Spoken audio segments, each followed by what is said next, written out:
kembali lagi di Suprayunosi. Hari ini kita akan bahas soal pemantapan TKA tahun 2025 ya. Baik, tanpa berlama-lama kita langsung ke soal pertama.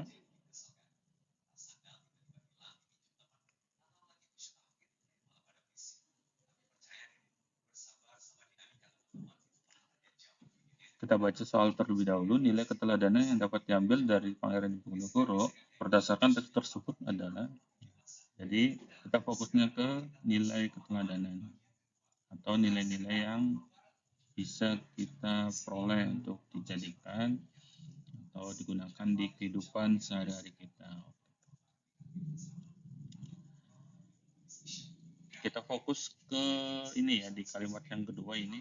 Menurut sejarawan Peter Carey dalam karyanya Kuasa Ramalan 2011, Diponegoro bukan hanya seorang pemimpin militer, tapi juga seorang pemikir spiritual yang mengaitkan perjuangan fisik dengan makna keagamaan yang mendalam. Nah itu. Nah jadi di samping dia seorang pemimpin militer, dia juga sebagai pemimpin spiritual yang mengaitkan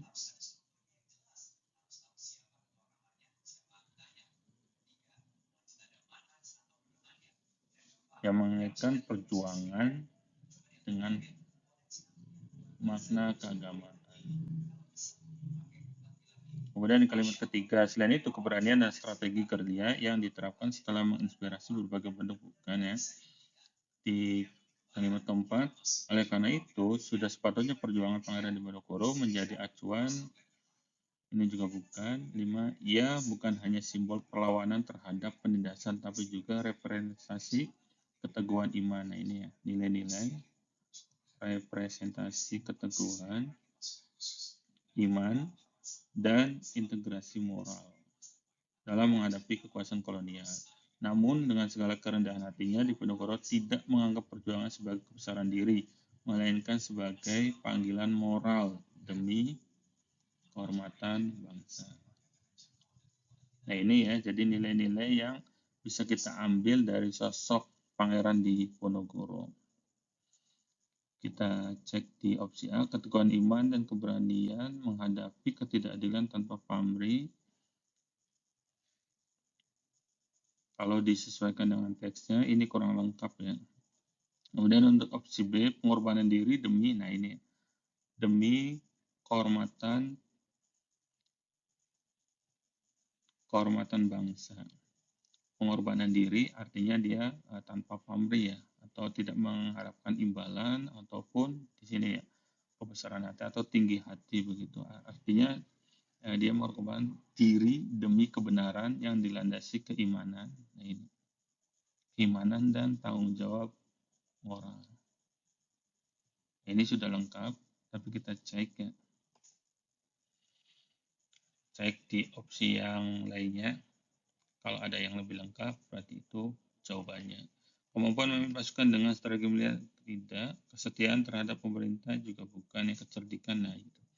Jadi opsi atau pilihan yang paling tepat itu ada di opsi B. Kemudian untuk nomor 2, pernyataan Pangeran Diponegoro memimpin perlawanan terhadap penjajah Belanda dengan memadukan kekuasaan militer dan spiritual. Nah ini ada di paragraf yang kedua. Bukan hanya seorang pemimpin militer, dia juga sebagai pemikir spiritual. Jadi ini jawabannya benar ya, pernyataan ini benar. Kemudian untuk nomor 2, Pangeran Diponegoro melakukan integrasi antara nilai moral dan integrasi dalam menghadapi kekuatan kolonialisme di abad 19. Nah ini juga benar ya, didukung di paragraf yang ini, bukan paragraf, di kalimat yang kelima. Ya bukan hanya simbol perlawanan terhadap penindasan, tetapi juga representasi keteguhan iman dalam menghadapi kekuasaan kolonial. Nah ini ada di paragraf yang ada di kalimat yang kelima. Kemudian di kalimat yang pertama, nah ini ya,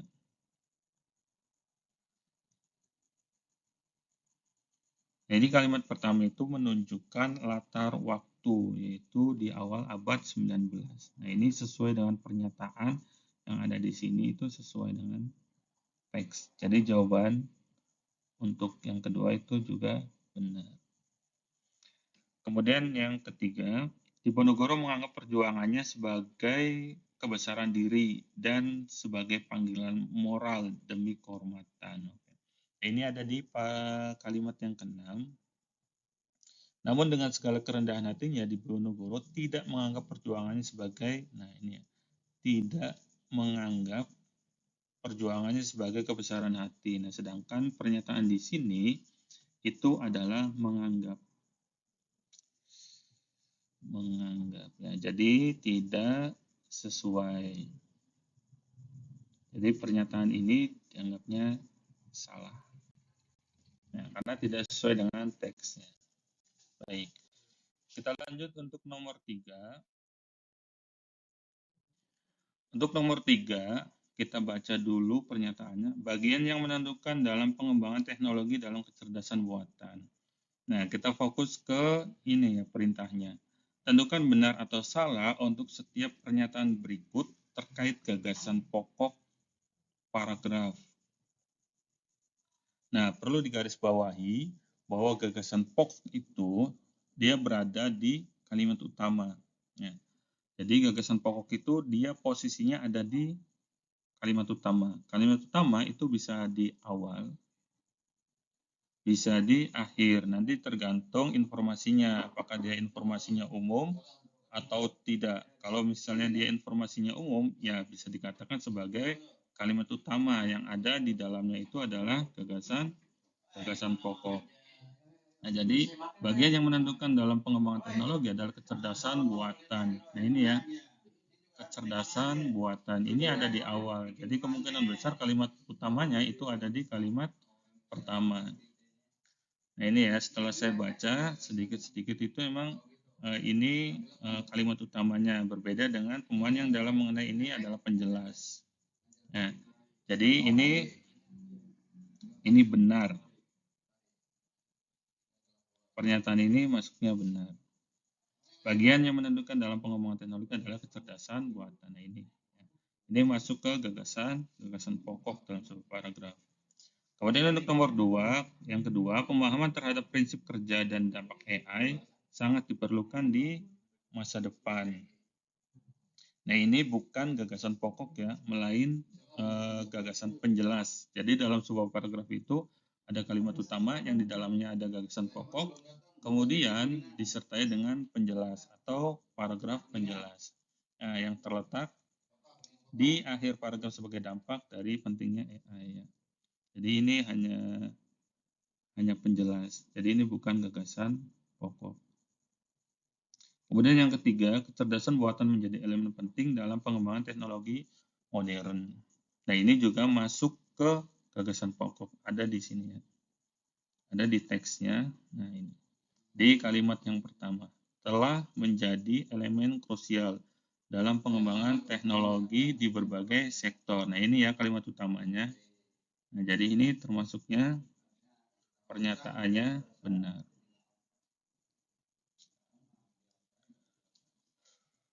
Kemudian untuk nomor 4, manakah pernyataan yang mungkin benar sebagai lanjutan teks tersebut? Pilihlah semua jawaban benar. Jawaban benar lebih dari satu. Ini ya, ini hanya fokusnya ke sini. Ini pernyataan yang mungkin ya. Jadi ini hanya tambahan saja dari teks yang sudah ada.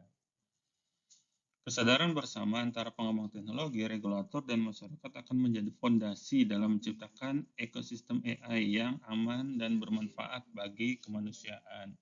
Nah, ini bisa dikatakan benar ya, karena dalam teks tersebut disebutkan bahwa tantangan etika itu, tantangan etika dan keamanan, terutama keamanan data, itu menjadi isu penting sehingga diperlukan kolaborasi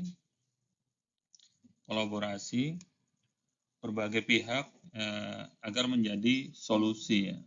Kesadaran bersama antara pengembang teknologi, regulator, masyarakat menjadi fondasi menciptakan ekosistem dan yang aman dan bermanfaat bagi manusiaan. Nah, ini berkaitan dengan kalimat yang ini ya, sebelum terakhir ini.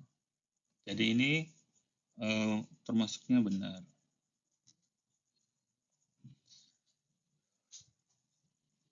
Kemudian pernyataan 2, oleh karena itu, kurikulum pendidikan nasional perlu disegerakan mengintegrasikan literasi kecerdasan buatan agar generasi mendatang siap menghadapi tantangan. Nah, ini juga sesuai yang ada di sini ya.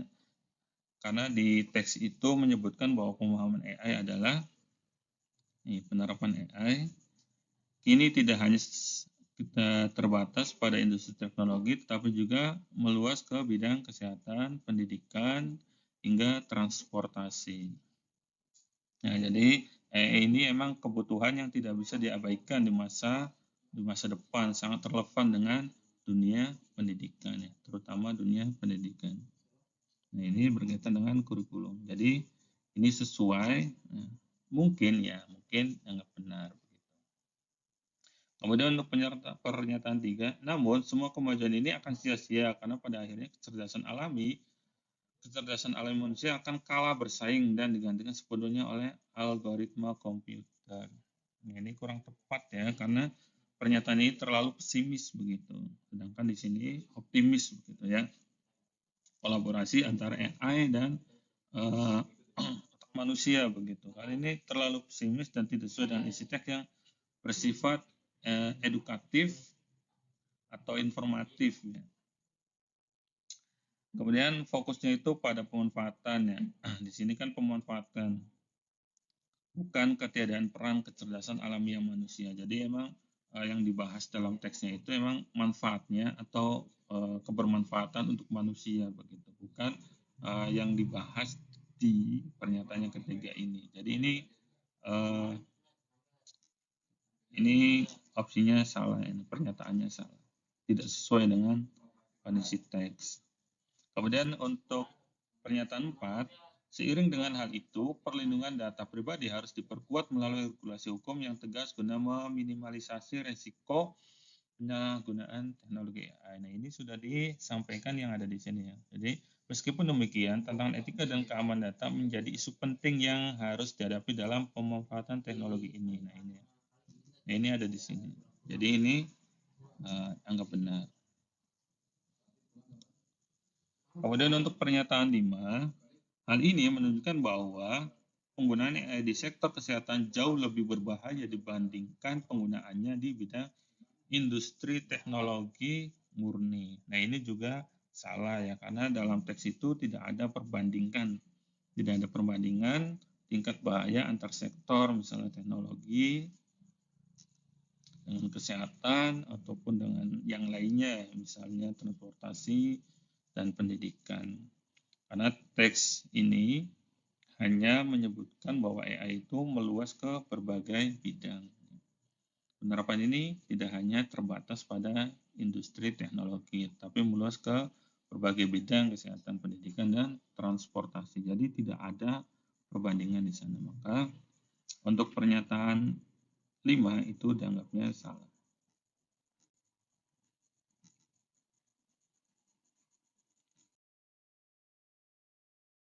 Kemudian untuk nomor 5, berdasarkan teks tersebut, manakah tanggapan kritis yang tepat untuk menanggapi permasalahan mikroplastik? Pilihlah semua pernyataan benar. Jawaban benar lebih dari satu. Jadi lebih dari satu ini. Bisa saja 2, bisa juga semuanya. Tapi nanti tergantung ininya apa? Pernyataannya sesuai tidak dengan teksnya. Menghentikan konsumsi makanan laut bagi penduduk dunia untuk memutus rantai peningkatan konsentrasi zat beracun. Nah, ini kurang tepat atau dianggapnya salah ya, karena ini termasuk solusi yang tidak logis dan tidak menyelesaikan akar masalah polusi mikroplastik yang ada di laut. Nah, jadi menghentikan itu bukan solusi terbaik begitu. Jadi opsi ini atau pernyataan ini dianggapnya salah. Mendorong regulasi global untuk melarang penggunaan mikrobit dalam industri perawatan pribadi.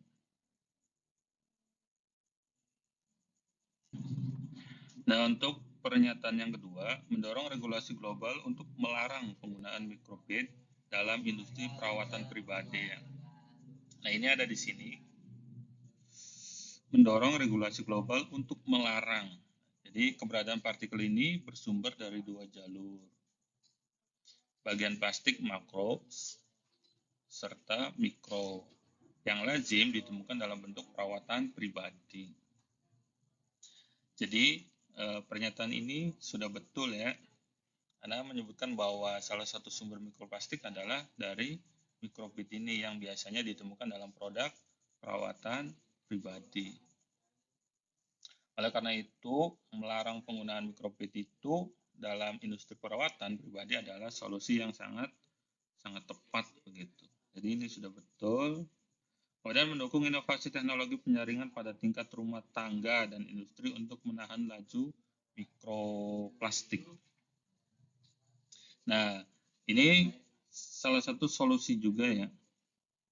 Karena ini kan menanggapi, jadi yang disampaikan itu atau yang memunculkan solusi begitu. Karena mikroplastik itu memang sulit terurai nih sifatnya sulit terurai secara alami sehingga menyebabkan akumulasi polutan ini sulit dikendalikan sehingga menciptakan krisis lingkungan yang tersembunyi di samudra. Jadi mendukung inovasi teknologi penyaringan itu salah satu solusi yang sangat tepat. Jadi ini juga betul. Kemudian menekankan pada riset pengembangan bahan material baru untuk mengganti plastik konvensional. Nah, sebetulnya mikroplastik itu kan sebetulnya bagian daripada ini ya, opsi.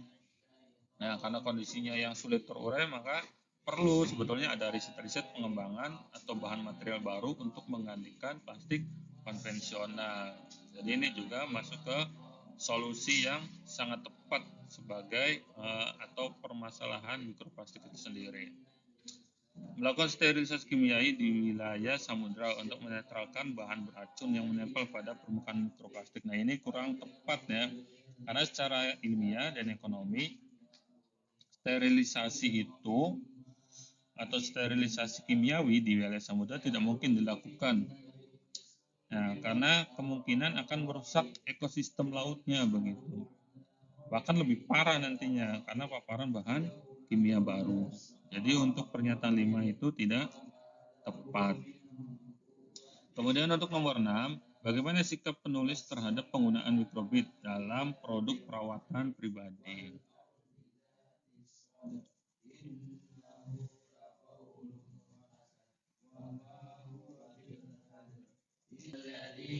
Nah, kalau misalnya dilihat dari teksnya, ya, teks ini sebetulnya ini menolak keras ya. Penulis itu menolak keras terhadap penggunaan mikroplastik. Jadi dilihat dari pilihan kata dalam konteks permasalahan yang dibahas, dalam teks tersebut penulis menyebut kata mikro ini, mikrobit, ya, ditambahkan dalam produk perawatan pribadi ini ya, yang menjadi salah satu sumber mikroplastik itu akan mengancam ekosistem. Nah ini ya, menyebabkan akumulasi polutan yang sulit dikendalikan sehingga menciptakan krisis lingkungan. Nah ini ekosistem ya. Kemudian mikrobat ini kan identik ya sebagai penyumbang masalah yang membahayakan lingkungan, terutama lingkungan dan kesehatan. Maka kalau dilihat dari tulisannya secara keseluruhan, sikap penulis ini termasuknya kritis ya dan menolak penggunaan zat tersebut demi kelestarian lingkungan. Kritis karena menjadi salah satu sumber, nah ini ya, kritis. Optimis bukan, netral juga bukan, mendukung tidak peduli ya. Jadi penulis itu sangat kritis, ya, terutama atau menolak, bisa dikatakan sebagai menolak keras ya, penggunaan mikroplastik. Terutama yang dibahas itu ya, ada makro dan mikrobit ini yang sulit terurai secara alami. Kemudian untuk nomor 7, ide pokok paragraf tersebut, nah Ide pokok ini sebetulnya hampir sama dengan gagasan pokok atau gagasan utama. Dia di mana posisinya itu ada di awal, bisa juga di akhir. Nanti tergantung dari kalimatnya, apakah dia dikatakan sebagai kalimat utama atau bukan. Pemerintah Salatiga bersama pemerintah Provinsi Jawa Tengah dan PT Pertamina Mor 4 berkoordinasi terkait penambahan stok hingga 2 kali lipat LPG 3 kg pada Juni 2026. Nah ini ya, ini kalimat pertama. Bulan sebelumnya stok LPG, nah ini penjelas ya. Ini bisa dikatakan kalimat utamanya ada di kalimat pertama ini.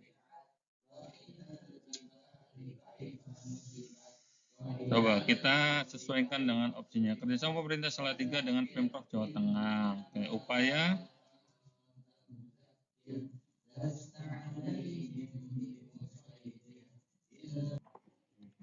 Nah, di opsi A itu kurang tepat ya, karena yang disampaikan itu adalah kerjasama, sedangkan di kalimat utamanya itu adalah berkoordinasi. Jadi bukan bekerja sama, melainkan berkoordinasi. Kemudian untuk opsi B, upaya menanggulangi kelangkaan LPG di Salatiga. Di sini tidak disampaikan di kalimat utamanya ya terkait penambahan stok. Nah, jadi yang disampaikan itu adalah penambahan stok hingga 2 kali lipat LPG 3 kg pada Juni 2026. Jadi yang dibahas di kalimat utama itu adalah penambahan stok ya. Jadi bukan menanggulangi kelangkaan LPG. Kemudian stok LPG di Kota Salatiga ini juga kurang lengkap. Untuk opsi D penambahan stok LPG. Nah ini. Nah, karena yang dibahas itu adalah penambahan. Nah, jadi di kalimat utamanya, maka ide pokoknya itu adalah penambahan stok LPG per Juni 2026. Ya. Ini lebih kompleks. Jadi jawabannya adalah D untuk nomor 7. Kemudian untuk nomor 8, makna kata bercetak miring pada paragraf tersebut adalah perhitungan.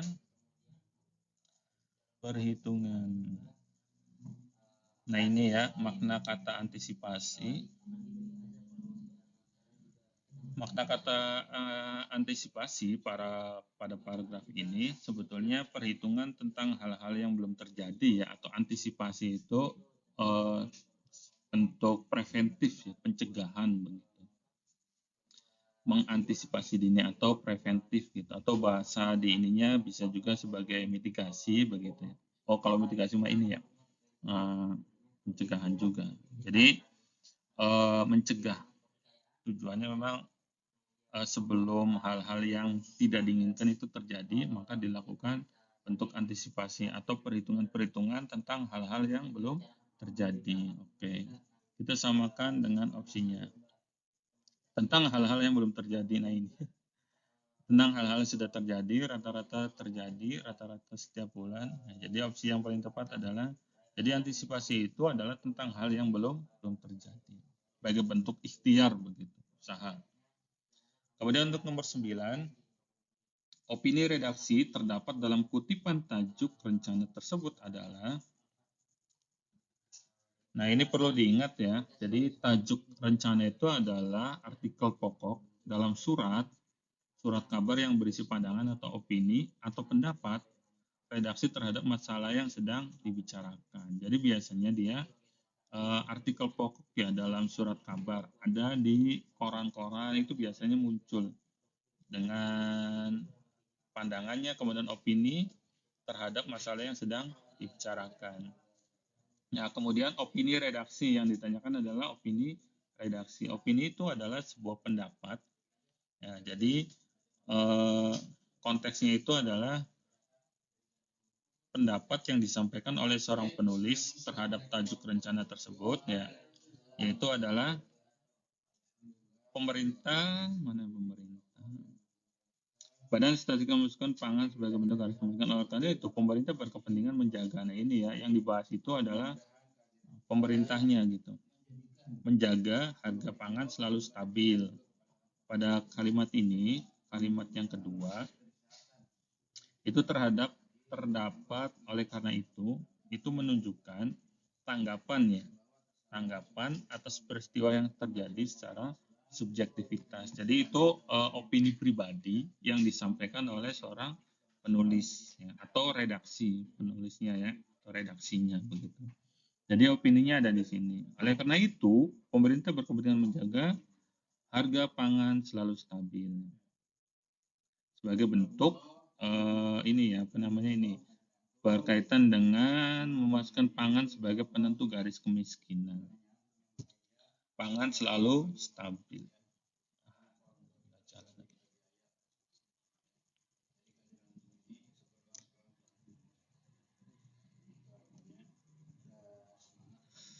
Bentar ya. Ini. Jadi di kalimat kedua itu sudah menyampaikan opini redaksinya. Ya. Coba kita sesuaikan dengan apa namanya opsinya. Pangan bukan sebagai penentu bagi garis kemiskinan. Pemerintah berkepentingan menjaga harga pangan selalu stabil. Nah, kalau dilihat dari konteksnya, itu di opsi B itu sesuai dengan yang ada di kalimat yang kedua.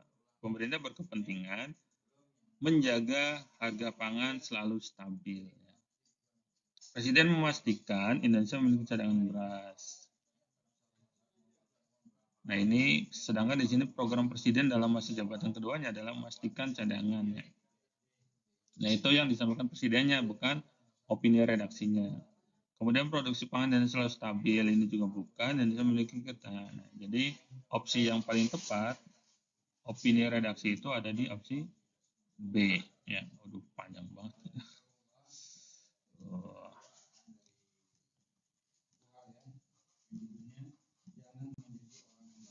Ya, jadi jawaban nomor 9 itu adalah B. Kemudian untuk nomor 10, kalimat fakta pada paragraf tersebut adalah, nah fakta itu antonim dari opini ya. Jadi yang dinamakan kalimat fakta, dia adalah keadaan atau peristiwa yang benar-benar terjadi, nyata, dan objektif. Beda dengan opini. Kalau opini itu dia subjektif, lebih subjektif karena ya berdasarkan pandangan dia saja begitu. Beda halnya dengan fakta. Kalau fakta itu dia bicara secara objektif, biasanya berupa data, angka, atau kalimat fakta begitu. Kita cek ya di nomor atau kalimat pertama. Kalimat 1, di perairan sepanjang Selat Pantar, Alor Nusa Tenggara Timur, ada keunikan yang menakjubkan wisatawan yang tidak kalah menarik dengan Raja Ampat Papua. Nah ini masuknya benar ya, ini masuknya ke kalimat fakta. Kenapa kalimat fakta? Karena menunjukkan tempat. Nah, menunjukkan tempat, dan tempatnya memang ada begitu. Karena itu dikatakan sebagai fakta. Ya. Kemudian kalimat yang kedua, di sana ada berbagai jenis ikan, termasuk jenis mamalia dan aneka warna terumbu karang yang dikelilingi puluhan pulau kecil seperti Pulau Buana. Nah, ini juga termasuknya fakta ya, karena berisi tempat-tempat. Nah, kemudian ada jumlah yang pasti juga begitu ya. Terumbu karang dikelilingi puluhan pulau kecil seperti Pulau Buaya, Pulau Ternate, dan Pulau Pura. Nah, ini juga maksudnya kalimat fakta begitu. Kemudian untuk kalimat yang ketiga, di gugusan pulau-pulau ini terdapat satu selat terletak di antara Alot dan Pulau Kepa. Seluas 3 km persegi disebut Selat Kumbang atau warga setempat menyebutnya Mulut Kumbang. Nah ini ya, ada kata menyebutkan. Warga setempat menyebutkan Mulut Kumbang. Jadi penamaan ini berdasarkan opini dari warga, biasanya dikait-kaitkan dengan hal-hal tertentu. Maka ini tidak bisa dikatakan sebagai fakta. Di Mulut Kumbang inilah pada pagi hari dan sore, ratusan ekor lumba-lumba berwarna merah muda dan tampak jinak muncul di permukaan air, mendekati perahu-perahu kecil yang melintas seperti menyapa pengunjung. Nah ini ya, kalau misal ada kata seperti, nah ini juga masuknya ke opini. Kemudian kalimat yang kelima, selain lumba-lumba, jalur ini juga menjadi lintasan ikan paus dari perairan Pasifik menuju Papua Selat Banda, Selat Pantar, terus ke Laut Sewu.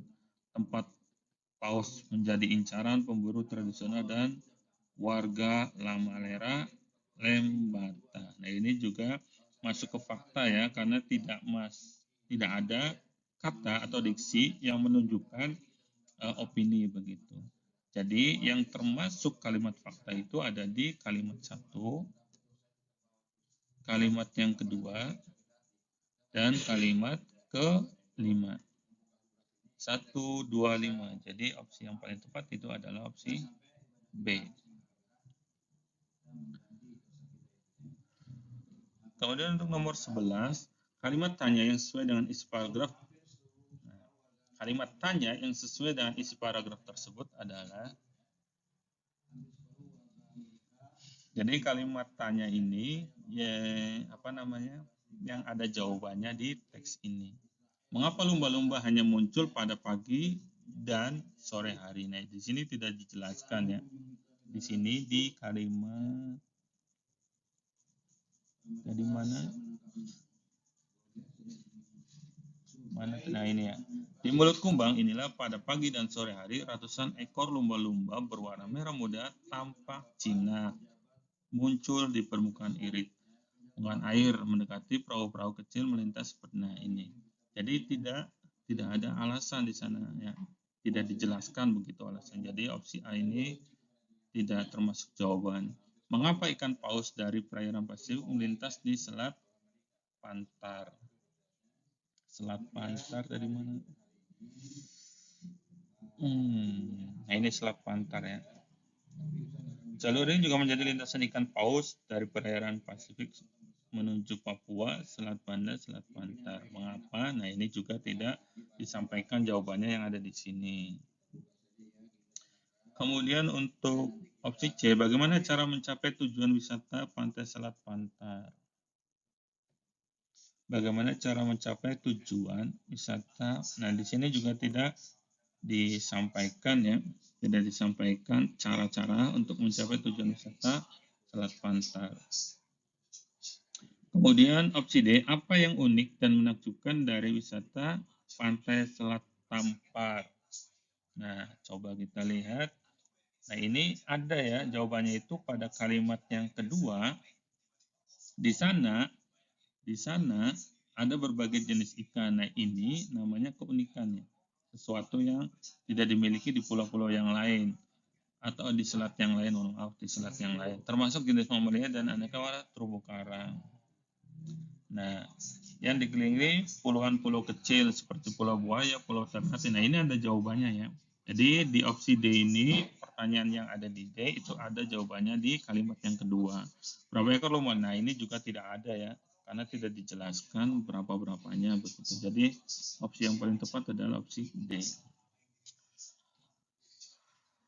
Untuk nomor 12, penilaian terhadap isi teks. Oke, penilaian biasanya berupa tanggapan ya. Oke, Manchester kaya akan museum. Salah satunya adalah Imperial War Museum North yang berhasil mengalahkan daya tarik Museum London dengan dukungan teknologi interaktif. Sementara itu, Manchester Art Gallery yang baru-baru ini mengalami pemugaran dan perluasan hampir 2 kali lipat dari sebelumnya. Dikenal dengan karya seni pra-Raphaelite, seni dekoratif seperti kaca, perkakas logam, porselen, perak, dan perabot lainnya. Hal ini terbaru yang membuat fenomena museum ini di Manchester makin kuat adalah dibukanya Museum Sepak Bola Nasional. Bangunan kaca tiga ini menyimpan koleksi seragam sepak bola hingga bola Piala Dunia yang tantangannya serta memorabilia lainnya. Keunggulan utamanya adalah dalam menjelaskan sejarah sepak bola dan pentingnya sepak bola di mata penggemarnya. Baik, kita sesuaikan dengan penilaian yang ada di opsi A. Manchester adalah sebuah kota di mana ibu kota yang dipenuhi dengan museum yang mempunyai sejarah bertaraf internasional. Ini tidak dijelaskan di sini ya. Di sini hanya kaya akan museum, salah satunya adalah Imperial Museum North yang berhasil mengalahkan daya tarik ya. Jadi tidak dijelaskan di sana penilaian. Kemudian Manchester memang terkenal dengan sepak bolanya, developer belasan ini juga bukan ya. Karena bukan masuk ke penilaian juga. Meskipun namanya musim sepak bola nasional, tapi isinya dari sepak bola dan kesebelasan sepak bola dunia. Nah, coba kita lihat musim sepak bola nasional. Di sini juga keunggulan utamanya adalah menjelaskan pentingnya sepak bola di mata penggemar, bukan ya. Jadi ini kurang sesuai. Kemudian opsi D, perluasan dan pemugaran musim sebagai sarana pengetahuan mutlak diperlukan bila sebuah negara ingin diakui negara lain. Nah ini ya, ini ada dijelaskan di sini. Ya. Nah ini namanya penilaiannya. Mutlak diperlukan bila sebuah negara ingin. Nah ini bentuk penilaian begitu. Tapi kita lihat opsi E-nya. Kecuali museum seni dan olahraga masyarakat juga memiliki museum perang. Wah, ini tidak ya, bukan penilaian. Jadi opsi yang paling tepat itu adalah D.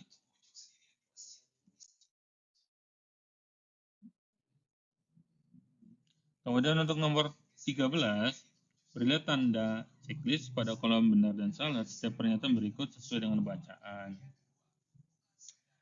Oke, pelaksanaan pembangunan di suatu wilayah selalu berkaitan dengan penduduk. Kita lihat teksnya di paragraf pertama ya. Coba kita, ini ada di kalimat yang kedua. Penduduk dalam suatu wilayah menjadi faktor penting dalam pelaksanaan pembangunan. Jadi pelaksanaan pembangunan di suatu wilayah itu berkaitan dengan penduduk. Jadi ini sudah anggap kita betul. Kemudian penduduk hanya menjadi objek utama pelaksanaan pembangunan suatu wilayah. Nah ini berkaitan di ini ya. Bentar dulu. Ini lanjutannya. Penduduk dapat menjadi pelaku pembangunan yang sekaligus juga menjadi objek pembangunan. Nah ini ya. Hanya menjadi objek utama. Jadi ini kontras ya dengan yang ada di teks ini. Penduduk dapat menjadi pelaku pembangunan yang sekaligus juga menjadi objek. Bisa jadi pelaku, bisa juga jadi objek. Sedangkan di sini hanya menjadi objeknya. Berarti ini salah ya. Karena tidak sesuai. Nih ya, pelaku bisa juga objek. Ini pernyataan yang kedua. Kalau yang pernyataan pertama yang ada di kalimat yang kedua ini ya. Kemudian untuk pernyataan 3, pergerakan penduduk mengikuti perkembangan jumlah dan kepadatan wilayah tertentu. Nah ini mulai di paragraf yang kedua, nah ini ada di kalimat terakhir ya, penduduk dengan sendirinya akan bergerak mengikuti aktivitas pembangunan wilayah. Nah ini, nah, pergerakan penduduk mengikuti perkembangan jumlah dan ini ya, jadi ini betul.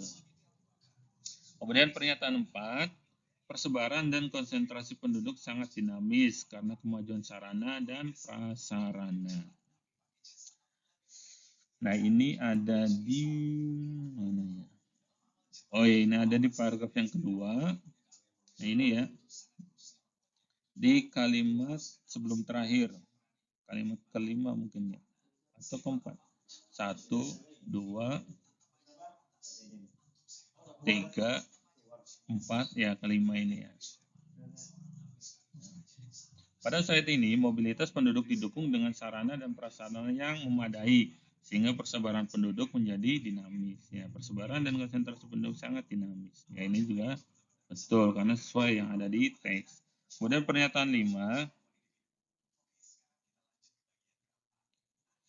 upaya pemerataan kepadatan penduduk belum menunjukkan hasil optimal. Biasanya di kalimat selanjutnya, di paragraf ketiga, kita cek. Ini nih, coba kita baca sebelum terakhir. Sehubungan dengan kepadatan penduduk tersebut, akan muncul permasalahan dalam suatu wilayah tertentu antara lain kelebihan penduduk, kekurangan penduduk, dan penduduk optimum. Usaha untuk pemerataan penduduk ini ya, upaya atau usaha sama pemerataan penduduk terus diupayakan dengan berbagai cara walaupun pada kenyataan hampir belum menunjukkan hasil semestinya. Ini ya. Jadi belum menunjukkan hasil optimal. Ini juga betul karena ada di teksnya. Kemudian untuk nomor 14 soal standar ya, TKA level odds nih. Berdasarkan bacaan di atas, hambatan dalam pembangunan berkeadilan, hambatan pembangunan berkeadilan.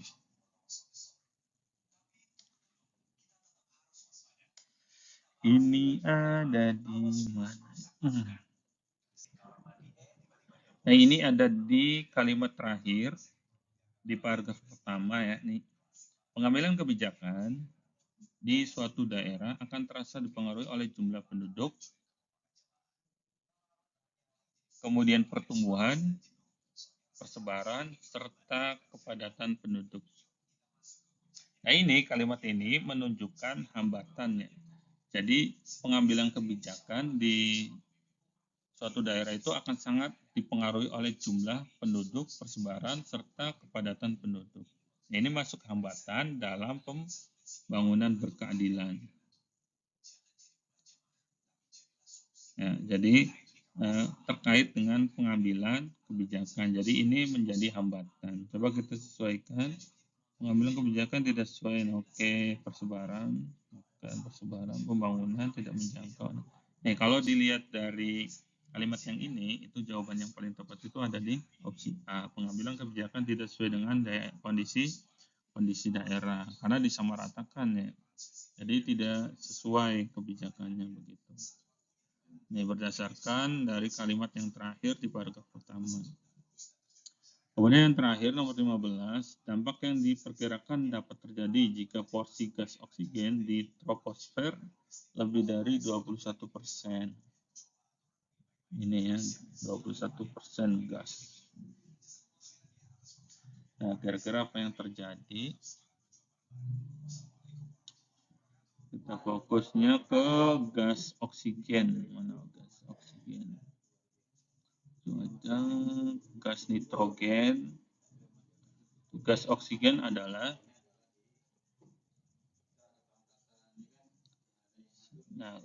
gas yang sangat dibutuhkan oleh makhluk hidup untuk respirasi, namun gas ini sangat mudah terbakar sehingga porsi 20% adalah porsi maksimal.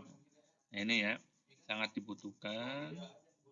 Kemudian ini karena mudah terbakar sehingga hanya porsinya dapat 21%.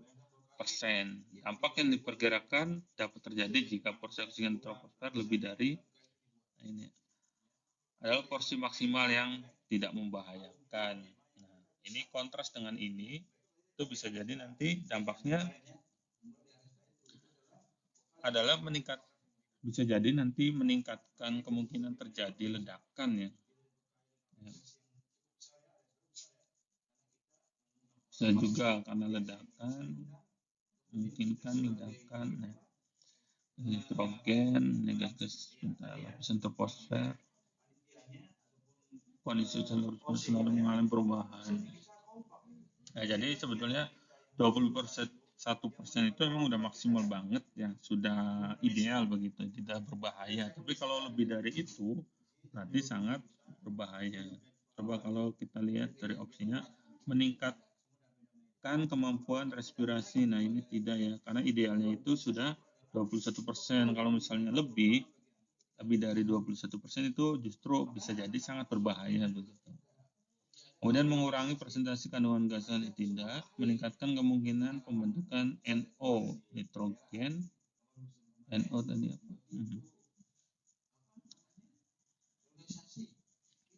Nitrogen ya, yang menyebabkan polusi udara, meningkatkan kemungkinan terjadinya ledakan dan kebakaran di berbagai tempat. Nah, ini ya. Nah, jadi karena yang disampaikan di sini porsi 21% itu adalah porsi ideal dan maksimal. Nah, bisa jadi kalau misalnya kelebihan, nah kalau misal air saja, kalau misal dalam suatu wadah ya sudah maksimal, tapi kalau misalnya lebih, nah bisa jadi sekitarnya itu terjadi kebanjiran dan sebagainya. Nah, kalau misal gas, ya bisa jadi nanti ada ledakan, bisa juga dari kebakaran di berbagai tempat.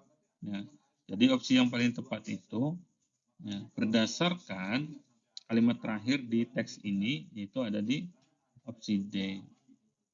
Nah itu ya, untuk pembahasan kali ini hanya 15 soal ya. Nanti insya Allah kita bertemu lagi di soal-soal berikutnya. Mudah-mudahan dapat dipahami. Kalau misalnya ada pertanyaan atau tidak dimengerti, silakan boleh ditanyakan di kolom komentar ya. Terima kasih atas perhatiannya. Sekian dari saya. Sampai ketemu lagi di lain waktu.